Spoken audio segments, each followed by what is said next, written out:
News है दिल्ली से। दिल्ली की राउज एवेन्यू कोर्ट ने पूर्व रेल मंत्री लालू यादव और उनके परिवार को समन्स जारी किए हैं। लालू यादव के अलावा उनकी पत्नी राबड़ी देवी और बेटी मीसा भारती का नाम सामने आया।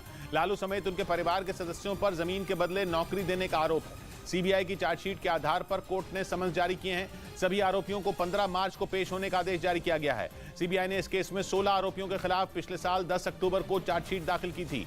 विक्रांत हमारे साथ जुड़ रहे हैं। विक्रांत, तो अब क्या होगा इसमें? देखिए, बड़ा मामला है क्योंकि अब लालू यादव, राबड़ी देवी, मीसा भारती समेत 16 आरोपियों को निर्देश दिया है कि वो 15 मार्च को कोर्ट के सामने पेश होंगे और अदालत इस मामले में सीबीआई ने चार्जशीट दाखिल की थी पिछले साल 10 अक्टूबर पर। उसको कोर्ट ने कॉग्निजेंस लिया और ये कहा कि प्राइमा फेसी आरोपियों के खिलाफ मामला चलाने के पर्याप्त सबूत है, लिहाजा इस पर कॉग्निजेंस लिया जाता है, संज्ञान लिया जाता है और सभी आरोपियों को समन जारी किया।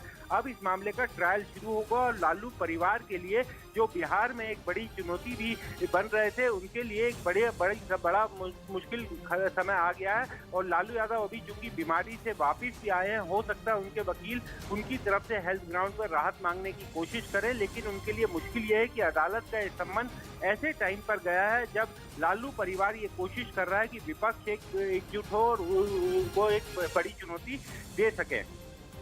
शुक्रिया विक्रांत आपका। इस बीच खबर है कि पाकिस्तान की खुफिया एजेंसी आईएसआई को भारत में घुसपैठ करने के लिए आतंकी ही नहीं मिल रहे हैं। इसके पीछे की सबसे बड़ी वजह पाकिस्तान की कंगाली है, क्योंकि पाकिस्तान इस वक्त एक एक पाई के लिए मोहताज है और वो कर्ज का कटोरा लेकर पूरी दुनिया में घूम रहा है, लेकिन हालात संभलने के बजाय बिगड़ते चले जा रहे हैं। खुफिया एजेंसियों का दावा है कि आर्थिक तंगी की वजह से आईएसआई के पास भी फंड की भारी कमी हो गई है, जिससे उसका कश्मीर में घुसपैठ का प्लान फेल हो गया।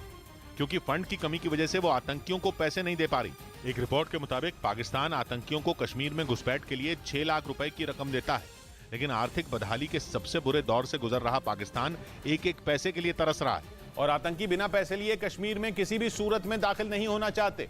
यही नहीं, पाकिस्तान के पास उन लोगों को भी देने के लिए पैसे नहीं बचे हैं जो आतंकियों की घुसपैठ कराने में उनकी मदद करते हैं। क्योंकि आईएसआई सीमा के पास रहने वाले लोगों का इस्तेमाल आतंकियों को लाने ले जाने में करती है, जिसके लिए वो उन्हें पहले 5,000 रुपए देती थी, लेकिन अब उतने पैसे भी घुसपैठ कराने वालों को नहीं मिल रहे हैं। खुफिया एजेंसियों के सूत्रों का दावा है कि ऐसे में उन्होंने आईएसआई का हाथ छोड़कर सैलानियों को घुमाने का काम पकड़ लिया है, जिससे उन्हें ज्यादा कमाई हो रही है। यानी अब आईएसआई को आतंकियों की घुसपैठ में मदद कराने वाले भी नहीं मिल रहे हैं। हालांकि खुफिया एजेंसियों का दावा है कि आईएसआई जेल में बंद कैदियों को कश्मीर में आतंकी बनाकर भेजने की तैयारी कर रही है। इसके लिए वो कैदियों को बाहर निकालने और उन पर लगे सारे क्रिमिनल रिकॉर्ड हटाने का लालच दे रही है। उधर मुंबई में रिलायंस इंडस्ट्रीज लिमिटेड के चेयरमैन मुकेश अंबानी ने ओडिशा के मुख्यमंत्री नवीन पटनायक से मुलाकात की। इस दौरान दोनों के बीच ओडिशा में निवेश की योजनाओं पर चर्चा हुई और साथ ही ओडिशा में रिलायंस इंडस्ट्रीज लिमिटेड के भविष्य में किए जाने वाले निवेश पर भी दोनों के बीच बातचीत हुई। इस दौरान मुकेश अंबानी और ओडिशा के मुख्यमंत्री नवीन पटनायक गर्मजोशी से एक दूसरे से मुलाकात करते नजर आए।